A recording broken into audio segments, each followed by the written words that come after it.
তুমি বন্ধু আমার চির সুখে থাকো, আমি একা সুখে দুঃখে হেসে যাব।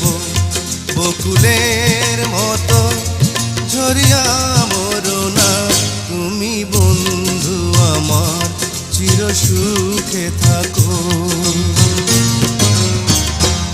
আমি প্রেমের বাগিচার মালি হয়ে মালা গেঁথেছিলাম তারে পরাবো বলে, সেই মালা খানি হাতে রয়ে গেল। তুমি বন্ধু আমার চির সুখে থাকো।